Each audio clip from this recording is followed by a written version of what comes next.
So switching pages to residential, it's been an interesting year for residential real estate, to say the very least. If you can hear me, you absolutely recognize the names that are on stage alongside me. We are looking to kind of the top names that we see in headlines, rankings, and top deals to talk about what a unique place residential real estate is in right now, and looking back at their careers getting to where they are. I want to go first to Adam Modlin, to my left, founder and CEO of the Modlin Group since 1999. Adam, I wanted to see if you can get us into talking about how, going back to that moment of launching your own standalone venture, what did that look like? What pushed you into it? And back in 99, what were you weighing that it just was better to go it alone? Thank you, and it's great to be here. Thank you for having me. I had an unconventional path into New York residential brokerage. When I started my professional career, I was in school. I always wanted to work to make money, and I started out in retail, and I worked as a stylist, and I used to dress high-profile and high-net-worth individuals. And at a young age, I developed very unique and special access to an ultra high net worth clientele. And I did that for a few years while I was going to school, until a real estate developer approached me and asked me to work with their development company to tap into my personal relationships. It was after doing that for 2 years that I decided I really wanted to work with the client, and I wanted to represent the client and help them fulfill their dreams in residential real estate. And I just went off on my own. I didn't even know that there was an option to work for a real estate brokerage company. It's not the landscape and the visibility that we have today, in particular with the Real Deal. And I was driven and motivated, and I just started my company from scratch. So more than 20 years later now, you've set records in Southampton, Manhattan, specifically Upper West Side, townhouses in Manhattan.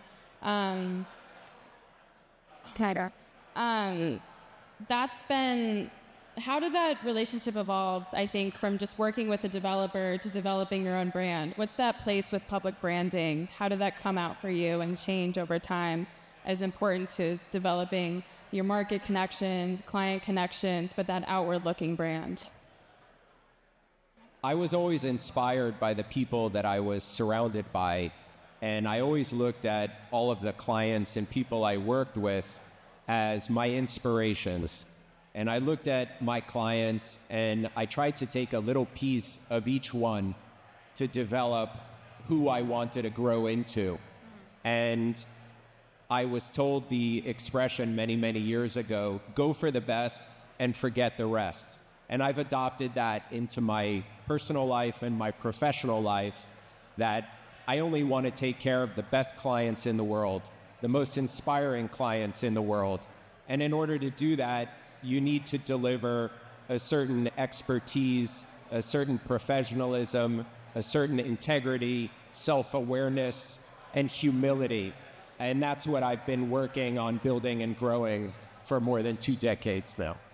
So talking about forgetting the rest, I want to go to Tal. Tal, after 10 years at Douglas Elliman, you were on the top producing Alexander team, working in New York, but also Miami, LA, Aspen, Hamptons, to name a few, before leaving to found Official, which is your own brokerage, co-founding Official. And I know that's geared towards a certain buyer, a certain budget. We're looking at the really high end of the market.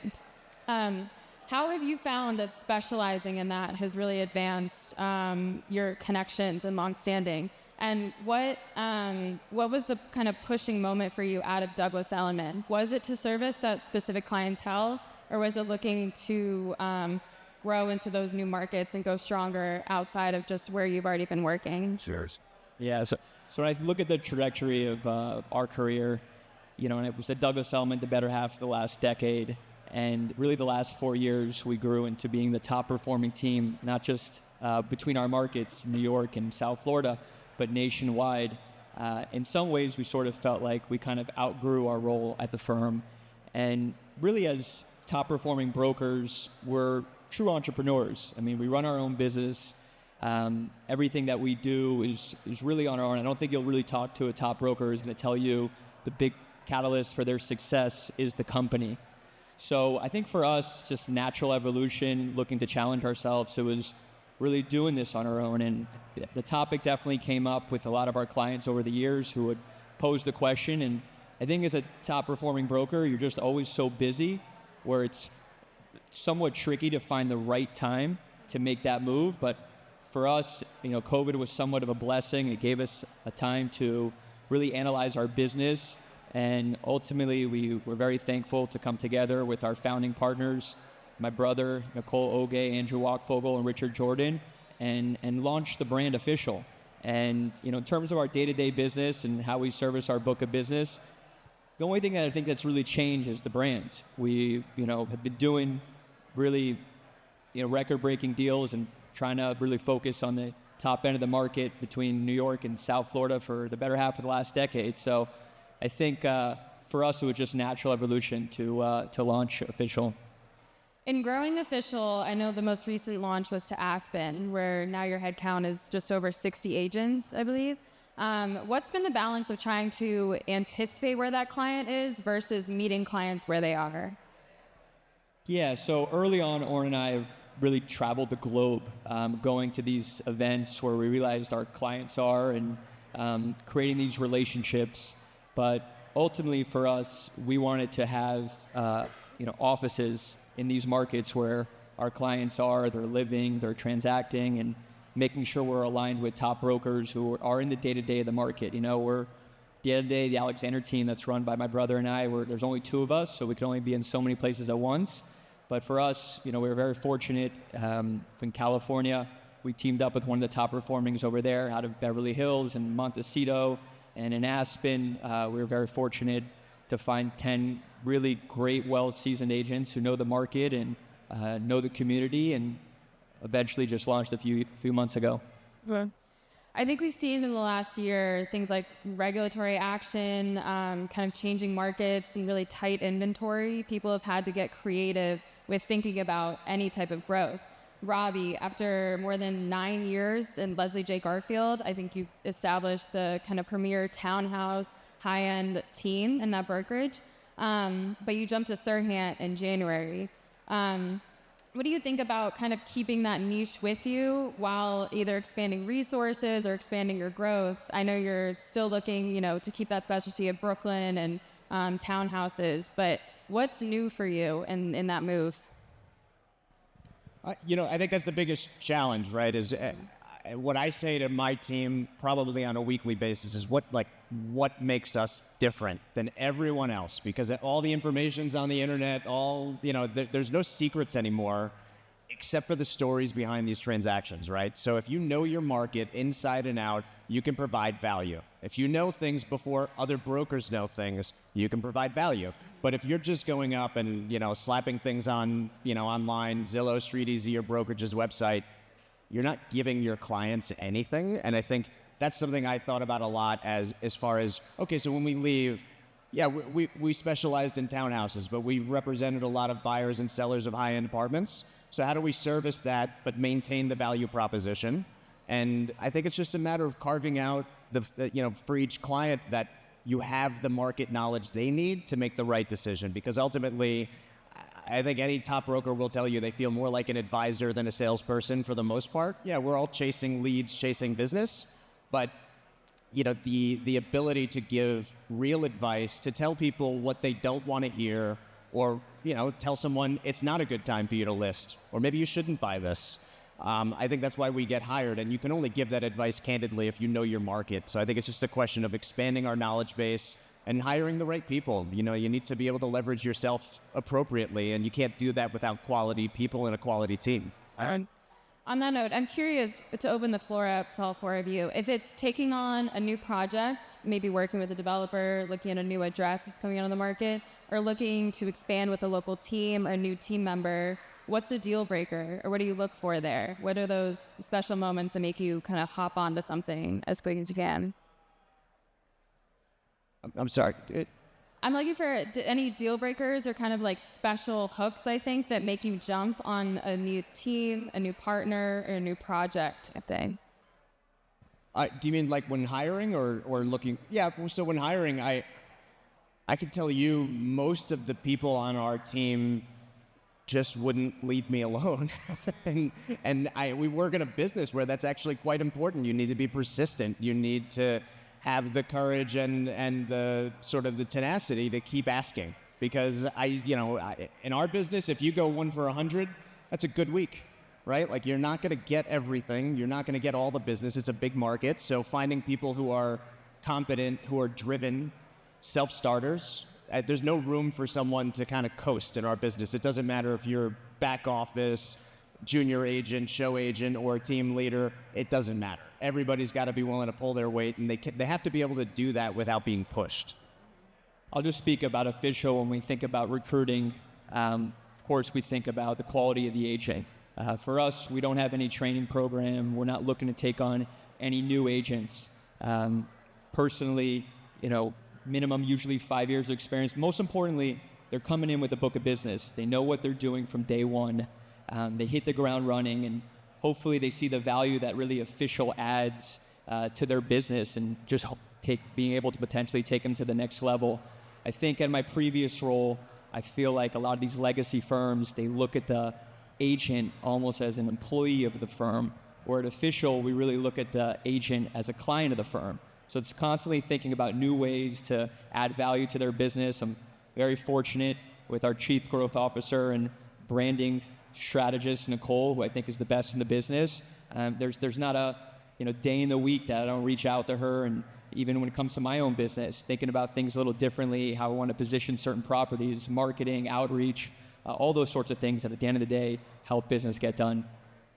I actually think there's something to be said about intuition and instinct. Sometimes some of the best agents are not necessarily veteran or seasoned, but they're coachable and they have an intuition on how to close that you cannot teach. And I also think working at a firm that has probably the largest market reach, you're finding that they're harnessing talent. It's not necessarily that, you're a soldier. They're sort of like, if you're going to be an independent contractor, you kind of want to be with the 100-pound gorilla to kind of get that market share. But I think in terms of finding people, I've found some phenomenal sales agents that have no experience, but they know how to close and they have an instinct that you cannot teach. Anything? I often invest in people that do not have real estate experience. Often people who have real estate experience have bad habits, and I'm more interested in hearing about a person with the intimacy of our business. It's much more important to me to understand who a person is, where they grew up, about their family, their upbringing, what kind of person they are. Are they trustworthy? Are they passionate? Are they hungry? Do they have grit and perseverance? How they will deal with disappointment? I didn't come up in the real estate business. My family's not in the real estate business. I'm self-taught, and anyone can learn real estate, but good traits and characteristics can't be learned. Now I'm curious to look at the client side of things. If you're getting in early with a developer or client and considering taking maybe a large project on, or maybe just a massive property, what are deal breakers or something you're looking for there that really makes it click? I mean, I think it's a question of where they bought the land. And that usually dictates how they price the Schedule A. I would say that there needs to be elasticity with a moving market. There needs to be an understanding of identifying who your consumer is. I think sometimes people want to be a developer, but they don't really understand how to hone it. Is it going to be more efficient, smaller blended price per square foot units? Is it going to be more family-centric? I think it really comes down to how you structure it from the beginning. And you can make or break an entire sales project predicated on how those floor plans actually work or don't work, and understanding the carry that's associated, because people want deals. Have you seen more of a need for being adaptable or flexible recently? I think it is a reckoning time. It is about really getting to the table and figuring out where your bottom line is. I think it is an extremely frothy experience for developers because they're doing this and they're having to come to terms with where the market is today and whether or not they want to meet it or hold. Some are renting. It just depends on their threshold. Yeah, I mean, I think it goes back to the nuance and the market knowledge, right? Any broker can give you a price per square foot average for a neighborhood and say, oh, well, your 2 bedrooms should be $2,200 a foot, but maybe the exposure is terrible, right? And maybe it's the wrong layout or there's no closet space or something. And if you, as a broker entering that conversation, you need to be very blunt about what needs to be done or what those price adjustments should be. And it's a delicate line to walk, right? You're telling someone at the same, you don't want to be pessimistic, but you don't want to be overly optimistic, and you want to be very realistic about it. So I think that's the most important piece of the puzzle. And if a developer or a private client can't accept that, that's a deal breaker for us. It seems like there's harder conversations going on with developers in New York, and I think even less. It seems like we're in a kind of a quiet time for those really hot addresses, those really headline-scoring projects. Has that changed how you're approaching kind of your new development research? Are you looking to get in maybe earlier than you would 5-10 years ago when we had a little bit more going on? I think we've seen for the first time, I think after COVID, we were sort of analyzing that we had 3 to 4 years worth of absorption. That's changed. There's not much left, even though there is inventory. So I think that's quite interesting. And I'm sorry, there was a point to that? I just think, has that changed your conversations, maybe looking at developers or even your market research? I think most developers are feeling that New York is in a malaise right now. So I think people are holding. But I also think that's a very interesting time because I think we just saw Vornado and Griffin back into New York with 320 Park Avenue, the office building, which is scheduled to come back. So I think that's a testament to the fact that they're coming back to play. And so I think New York is one of those amazing animals. They just keep coming back. So I think it's a timing drive, but I think developers know that there's going to be a very opportunistic time coming in the next 5 years. Mm-hmm.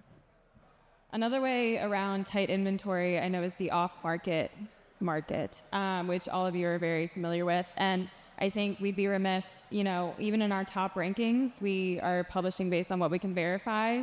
And there's a huge world that we just don't have data on, and we find out after the fact, which is always fascinating. But I wanted to talk about, even just anecdotally, have you seen that share of your business change? What's coming from the off-market? How that dollar amount has changed? Is it kind of a new client who's looking to get in on some of those deals?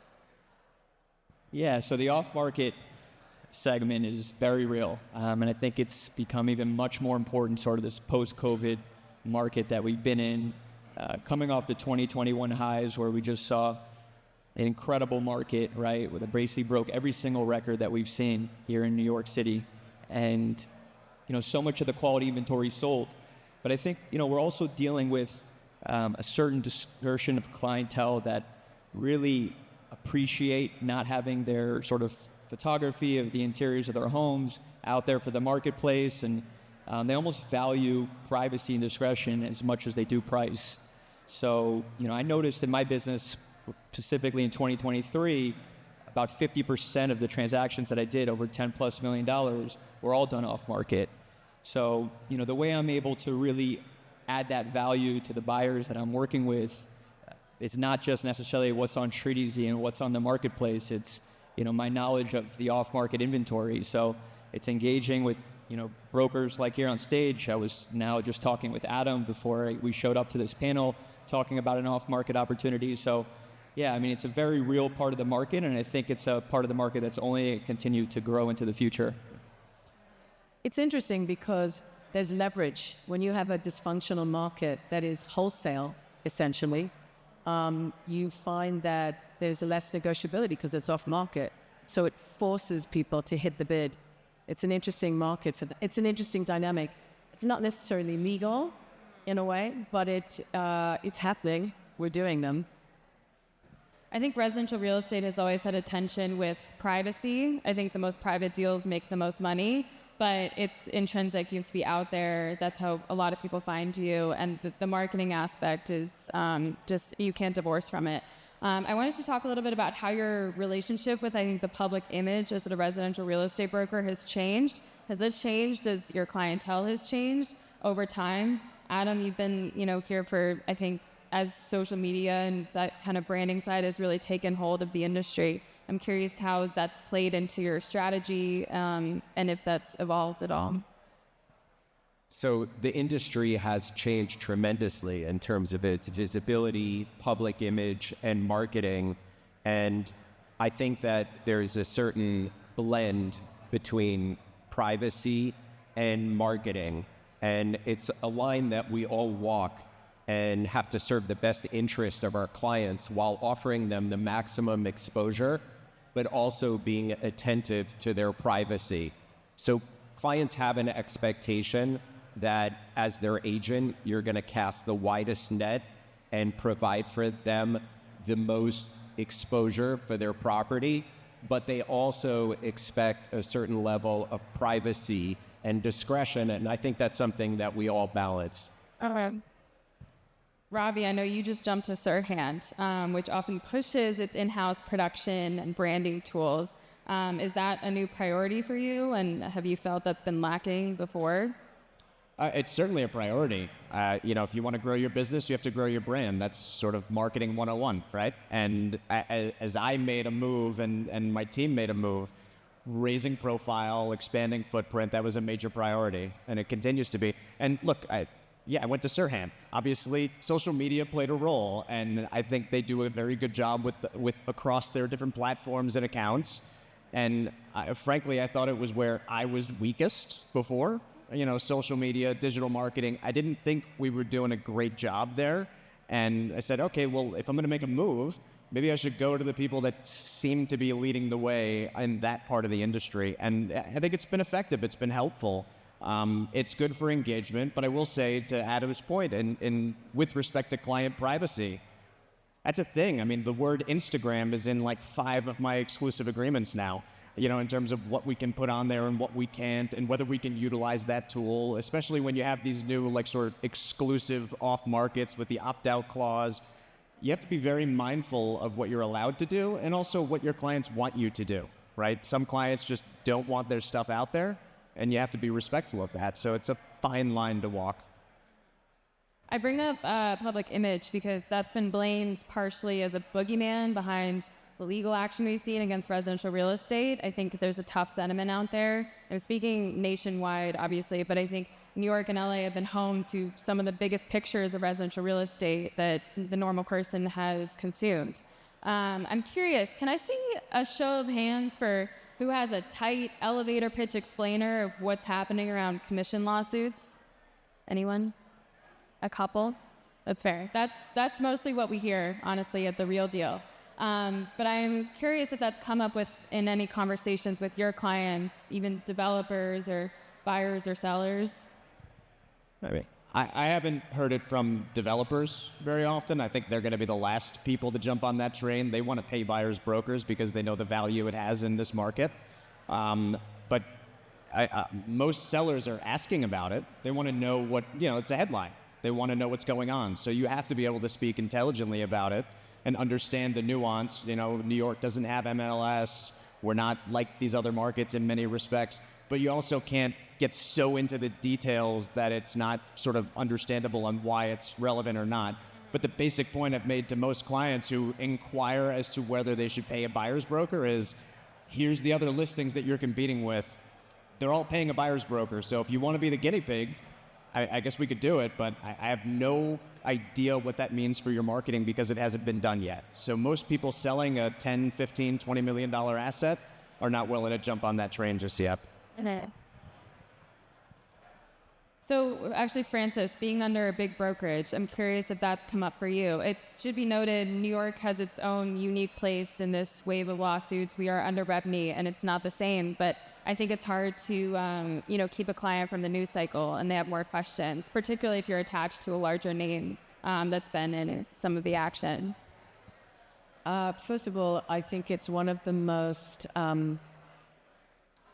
unfortunately, it's going to change, in my opinion, the values a big time. Once you start de-incentivizing and putting a friction cost on a buyer that's already lost the ability to maintain a mansion tax that's in check or a transfer tax, and then you've got no SALT deduction, all of a sudden it's game over, which means the buyer is only going to agree to go so high if they have to now incorporate an additional fee. So therefore, it caps the value that you're now pushing to achieve in a building. So it's counterintuitive in my opinion. I also find it a little bit odd that we are not part of NAR in New York City. So why are we agreeing to acquiesce as somehow settling? But I think that is somehow giving the opinion that somehow we've done something wrong, and we haven't. So I have grave concern, to be candid, about what that impact looks like. I think we're still up in the air on forecasts, but that's really strong and helpful. Tal, has this affected where you're looking for expansion or different markets, kind of dealing with any change that could be coming down the pike? It hasn't really affected expansion at all. I mean, I think as a top agent, you always want to be sort of focused on the listing side of the business. The listing side of the business is how I sort of feel how busy I am. You know, I mean, I think we all have buyers, but buyers at the end of the day, they come, they go. We don't sign agreements as a residential real estate broker with buyers. I can't say that every buyers that I've ever worked with is loyal. I wish they were. That's just not the case. So I also understand as top agent the value that I provide when I'm working on the buy side with these clients, right? Like, I find that almost half the inventory I'm showing at the $10+ million price point, again, goes back to your question about the off-market opportunities. So I don't think buyers are calling me because they want me to show them what they could find on Zillow or StreetEasy or any of these other real estate consumer-facing websites. It's more about my intellectual property, which is about knowledge and off-market opportunities that, whether it be through another broker or direct to the seller that I'm speaking with. So I understand the value that I add to these clients, and I'm personally not too concerned about the NAR ruling. Adam, I'm curious, at the very top of the market, have you gotten any questions from your sort of high-end clientele around the news cycle? There are questions about it, and these are very good conversations to have. And I think that you want to have these conversations with clients. You want to have the most transparency is the best for the relationship. It's the best for our industry. And this is a constant reminder and an opportunity for all of us to elevate ourselves and to create more value to the client. And for those that are able to do that, your business is going to continue to grow and to soar. And for everyone else, it's going to be much more challenging. Okay. Ravi, you're at a relatively newer, these smaller firm that's making its way across the U.S. How do you feel? Do you feel there are any changes coming to either legacy brokerages or smaller firms, and kind of who stands to navigate that change the best? Well, I think, you see small firms that are market leaders, they can thrive. But the reality is brokerage is, it's a low margin business. And that's why most of the successful brokerages over time scale and they become much larger. Adam is a producer, right? So his business is, it's not relying on other agents to produce for him. Even if they do, his firm is going to thrive because he thrives. And I think the challenge for any boutique is how do you sustain that past yourself as a managing broker? It's tough, and especially as things have become more expensive. Investment in social media, digital marketing, resources, websites, advertising, all of this stuff has gotten more expensive over the last 5 to 7 years. And I think that's a challenge on the boutique side. But look, it's a challenge for everybody. You have to do it well, and you have to spend your money well, or you're not going to succeed, and you're going to spiral out at a point. Yeah. Frances, I know your team, I want to shift gears a little bit to talking about kind of flows of money into New York.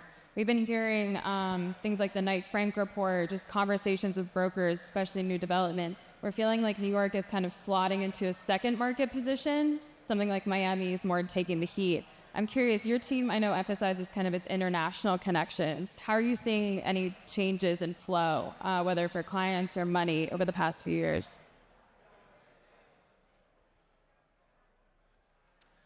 I think we're seeing a lot of Western Europe coming back, a lot of Asia. 63.4% is cash deals right now. People definitely want to park cash in New York and diversify. It ebbs and it flows. But it's happening for the first time. There was a time when it wasn't happening. Now it's happening. But it's work. They want a deal. Has that changed your expansion strategy, hiring strategy, marketing strategy? No, the application and the methodology is the same. It's the same application. They find you. Most Europeans are quite risk averse as a general consumer. They come to the city, they look at it, they try it on a couple of times, they think about it, they come back, they do it. Americans are a very different consumer. They'll take two of everything. So it's just a different niche, but it's the same application. Adam, I'm wondering if you can speak to that at all. Any changes in the flow you're seeing into New York or the Hamptons and changes in clientele there? The clientele is a global market, and there's also a substantial domestic market. Through the years of COVID, we were largely reliant on the domestic buyer because of restriction in travel. And in speaking with colleagues, we're seeing now more of the global audience that's coming back to New York, and it's definitely boosting the high end of the market, both in New York and the Hamptons. Understood. Where else are you looking for kind of new clientele? Are we looking at kind of secondary vacation markets? You know, you have an Aspen Outpost now. I'm kind of curious about if you can map out those pipelines of business and how they run through New York or where you've established your teams. So yeah, at Official, when we first launched 2 years ago, we launched 3 markets simultaneously. So for us, that was really New York City, the Hamptons, and South Florida. We've since expanded to 3 more markets, 1 in Aspen, which was this year, and then 2 more in California on the West Coast. We're looking at a few more markets probably over the next few years, probably 1 internationally. I think if you really think of the landscape of buyers and the clientele between New York City, Miami, Aspen, certain parts of California, it is a global market. And we want to make sure that we have outposts in all these different cities because it is one big game of connect the dots, as we like to call it.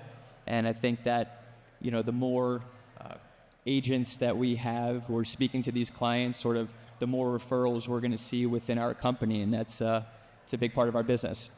Okay. Ravi, I'm talking a lot about, I think we think about New York City as a large market, but I wonder if you can speak to the rise of Brooklyn as its own kind of beast in the luxury scene. Has that changed? Has it been a swell for you? Has that changed kind of your strategy and approach and kind of bearing down there? Yeah, I think the biggest change for Brooklyn is it used to be a value alternative, and now it's a destination. It's not uncommon for us to show houses in the West Village in the morning and to show to the same buyer in Brooklyn in the afternoon. And I know of at least 1 or 2 occasions where a buyer was bidding in the $20 million range on houses in the Village and in Brooklyn. And that's happening more and more. I used to tell people when they first start a search in Brooklyn Heights, I'd say, well, it's kind of like the West Village, but like totally uninterrupted. There's nothing in the way. The whole thing is a historic district. And they walk around and they realize it's clean, it's beautiful, the real estate's gorgeous, the houses are big, 25-footers are much more attainable and greater supply. So, you see definitely, a switch in the mindset of what Brooklyn is. I think with that, you've seen higher-end renovations that are starting to come back to market and cycle back. It's been, the Ingui, Stephen Harris, Brendan Coburn, all the, Drew Lang, all these architects who have done these really high-end, Elizabeth Roberts, high-end renovations in Brooklyn that now come up for sale. It's the first time you're seeing that level of finish on the market. And those houses get snatched up in a heartbeat because these are the same buyers who are having the conversations with those architects saying, okay, so it's, $1,200 a foot starting baseline for me to renovate, and the real estate's priced at $1,500 or $1,600 a foot. So if they're going to ask $3,000 a foot, even though that's a record price for this block, I should probably just pay it. And, that's what we're seeing more. And I think we'll continue to see that. And I think it's going to trickle into the apartment market more and more. If you look at the inventory in Brooklyn, there's no large apartments on the market. There's no 4,000 or 5,000 square foot apartments. They're going to get built. They're going to be combined, and you're going to see buyers start doing that as well, because not everybody wants to be in a townhouse. Sometimes it's just about being in the right destination. I'd say Brooklyn's definitely having a moment relative to its past. I'm curious for the other brokers on the stage, when you're still trading in listings that are, could set records in Manhattan, they're still at the high end for Manhattan. Are you noticing that as well with that same clientele? Are you seeing still high-end clientele also spread to Brooklyn? Are the outer boroughs a conversation with the clients you already have and are you kind of used to doing business with? I think, to Ravi's point, I think they're the same buyer now. It's really wild. You're showing them downtown Soho, Tribeca, and then you're going to Brooklyn. That never happened before. It was, we're going to Brooklyn. That's it. So yeah, I agree. Yeah. Is that a new inventory buyer, or is it somebody looking for a different brownstone market, for example? It's neighborhood and how much they can get for space. It's the townhouse buyer that wants the West Village or Brooklyn, because there is inherent value, because they're going to be there for a while. Normally a homestead space. It's not a pied-à-terre buyer. There's also fluidity in budget that there never was. My view on the market and pricing is like $12 to $15 million in New York is sort of the cutoff for like this person is thinking about their carry cost, and they live what most people would consider a normal but very successful life.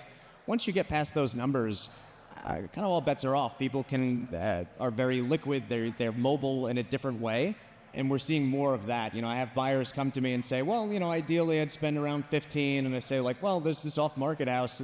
They want 25. And he's like, oh, let's look at it. So that conversation was typically reserved for certain neighborhoods in the city, West Village, Tribeca, Soho, Upper East Side. But now you're seeing it spread a little bit. Right. I'm curious, what's the next frontier? If I could get a forecast from everybody, whether that's an address, a development, developer, a neighborhood, anything that's coming into the market, or something that's maybe on your plate?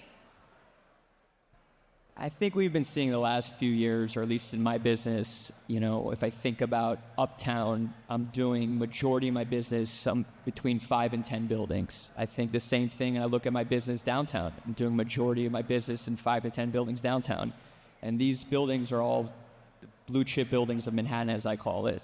And if you really look at the pricing from where things were even 2-3 years ago, everything is continuing to rise.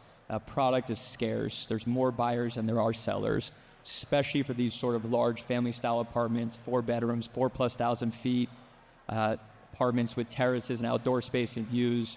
They're rare commodities these days, and there's just not that many great sites left in Manhattan. So it's going to take somebody to figure out how to, put these older buildings together. And I mean, these deals are so far out. So I think the top end of the market is going to continue to appreciate, and that's where I see the market going. I agree. I think you're seeing a flight to quality. People will pay record numbers for something that is rare and finished to a level that they think is appropriate, right? What they're looking for. If you tell a buyer that they don't have to renovate, they don't have to wait 3 to 4 to 5 years for the product, and it's at the same quality level that they would create themselves, you'll sell for a record price, regardless of what's going on outside of that transaction. And I think that's the biggest change we've seen. That market seems unstoppable, but it's scarce. There's very little inventory that fits that mold. I also just want to add, it used to be price per square foot. I feel like 4 or 5 years ago, buyers were so concerned, what am I paying per foot? Today, it's absolute price. You can almost throw price per square foot out the window. People want to know what they're paying for the 3-4 bedroom apartment with views, with outdoor space. So I think we're going to continue to see these numbers trend upwards in these blue chip buildings. Okay. Any other forecasts? Next frontier for the next great luxury sale? We've seen a big trend and a resurgence in the Upper East Side, which I think is exciting. for many years, a lot of the big buyers wanted downtown, and of course they still do, and that popularity continues to grow. But since COVID, there's been a huge resurgence in Upper East Side. We've all seen that there's been a handful of high-profile new developments throughout COVID, and they all sold out at the asking price, off floor plans. There wasn't a new development apartment to buy during COVID, and that has continued. And we've even seen people who have moved downtown who now we see them coming back uptown or adding another apartment or townhouse to their portfolio. I'm also interested to see how AI plays out into this scene. You know, it's a new frontier as well. And I think it's going to be interesting to watch. Do you think that's going to take hold more in marketing or that kind of early client engagement, or all the way through getting that deal done? Marketing, but also the efficiency with which you can actually grab your clients. It's going to be an interesting tracking system, I think, and creating a way to differentiate. I'm interested to see how it's going to play out. I can speak from brokerage earnings season. I think every big name had a big AI partnership to debut, so we're definitely going to be seeing more of that. I think that's a good forecast. All right, I want to thank you all again for your time. Please take note.